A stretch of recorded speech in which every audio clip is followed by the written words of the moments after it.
ஏன் இந்த எரிச்சல் ஊட்டுது அப்படின்னா, அது இன்னைக்கும் நம்மளுக்கான ஒரு சலுகையை தருது.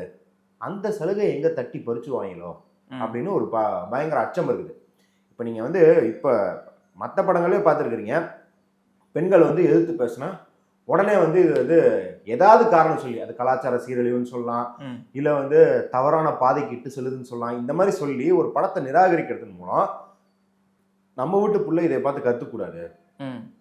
இப்ப ஒரு படம் அங்கீகாரம் பெற்றுச்சுன்னா என்ன பண்ணுவாங்க? அதை பார்த்து இளம் தலைமுறை கத்துப்பாங்க.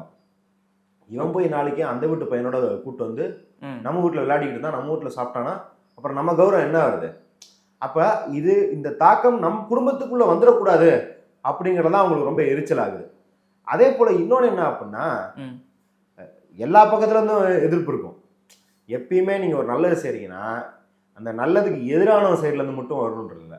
அந்த நல்லதுக்காக உழைக்கிறவன் சைட்ல இருந்தும் அந்த எதிர்ப்பு வரும். அது ஏன் அப்படின்னா, இங்க பிரதானமாக இருக்கும் உணர்வு நாட்டுக்கு நல்லது நடக்கணுன்றது இல்லை, அந்த நல்லது என்னால் நடக்கணுன்றது இருக்கும்.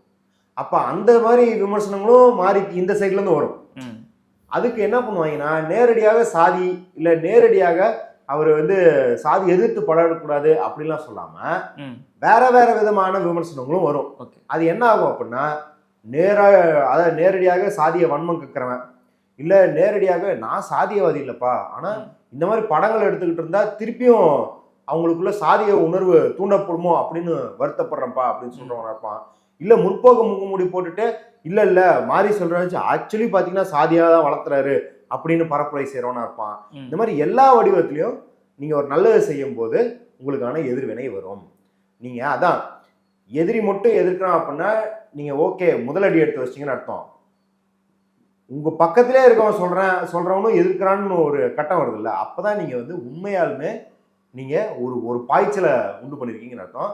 பைசன் படம் எனக்கு தெரிஞ்சு நிஜமாலுமே அது அப்படி ஒரு பாய்ச்சலா தான் நான் பாக்குறேன்.